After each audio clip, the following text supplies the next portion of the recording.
ଅଛି। ବୋଧହୁଏ ମାର ସେହି ଅନାବିଳ ବାତ୍ସଲ୍ୟ ମମତାର କୌଣସି ପଟାନ୍ତର ନାହିଁ। ତେଣୁ ମା କେବଳ ମା। ମାର ସେହି ନିଃସ୍ୱାର୍ଥପର ବାତ୍ସଲ୍ୟ ମମତାର କୌଣସି ପଟାନ୍ତର ନାହିଁ। ଆଉ ମା ଡାକରେ ଯେଉଁ ନିବିଡ଼ତା, ଆତ୍ମୀୟତା ଓ ମଧୁରତା ରହିଛି, ତାହାର ରହିଛି ଏକ ସ୍ୱତନ୍ତ୍ର ଆକର୍ଷଣ ଓ ନିଆରା ସମ୍ମୋହନ। ଆମ ସଭିଙ୍କ ଜୀବନରେ ମାର ସ୍ଥାନ ସ୍ୱତନ୍ତ୍ର। କାରଣ କଥାରେ ପରା ଅଛି, ଯାହାର ମା ନାହିଁ ତାର କେହି ସାହା ନାହିଁ। ମା ସର୍ବଂ ସାହା, ମା ତ୍ୟାଗ ଓ ବଳିଦାନର ପ୍ରତୀକ, ମା ସେବା ଓ ସମର୍ପଣର ଓ କରୁଣାର ପ୍ରତିମୂର୍ତ୍ତି। ତେଣୁ ମା ବିନା ସୃଷ୍ଟି ଓ ରଚନା ଅକଳ୍ପନୀୟ।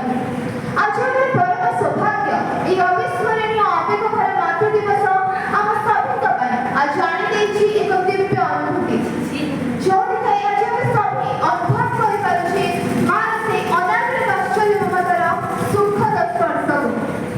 ଜୀବନର ରଣଭୂମିରେ ମା ଜଣେ ବିଶ୍ୱ ବିଜୟୀ ଯୋଦ୍ଧା। ସେ ସ୍ୱୟଂ ସିଦ୍ଧା, ଧନ୍ୟ ତାର ଆସ୍ପର୍ଦ୍ଧା ଓ ଧନ୍ୟ ତାର ପ୍ରତିସ୍ପର୍ଦ୍ଧା। ସେହି ଦୁଃଖିନୀ ମାଟିର ଗଦର ପଣତକାରୀ ଏକ ବଟବୃକ୍ଷର ସୁଶୀତଳ ଛାୟା ପରି। ଅବୋଧ ଶିଶୁର ଅସହାୟ ଶୈଶବ ଘଟେ ସେହି ମାର କୋଳରେ। ମାର କୋଳ ସହିତ ଏକ ସୁରକ୍ଷିତ ନୀଡ଼ ପରି, ଯେଉଁଠି ଶିଶୁଟି ନିଜକୁ ମନେ କରିଥାଏ ଅତି ସହଜ ଓ ନିରାପଦ। ଆଉ ନିଜ ଶିଶୁର ସୁରକ୍ଷା ପାଇଁ ମାଟି ଯେକୌଣସି ପ୍ରତିକୂଳ ପରିସ୍ଥିତିର ସମ୍ମୁଖୀନ ହେବା ସହ ନିଜ ଜୀବନ ଦେବାକୁ ମଧ୍ୟ ପଛାଇ ନଥାଏ। ବାସ୍ତବରେ କୋମଳମତି ଶିଶୁଟିର ଅବୁଝ ମନକୁ ମାଟି କିପରି ପଢ଼ିପାରେ ଓ ବୁଝିପାରେ, ଅନ୍ୟ କେହି ତା ହୃଦୟର ସ୍ପନ୍ଦନକୁ ସେହିଭଳି ଅନୁଭବ କରିପାରନ୍ତି ନାହିଁ।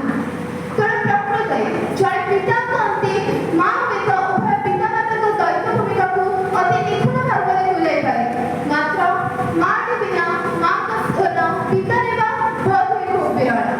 ସତରେ ଈଶ୍ୱରଙ୍କ ଅଲୌକିକ ସୃଷ୍ଟିରେ ମା ଏଭଳି ଏକ ଅନୁପମ ଜୀବନ୍ତ ପ୍ରକଳ୍ପ, ଯାହାର ନାହିଁ କୌଣସି ବିକଳ୍ପ।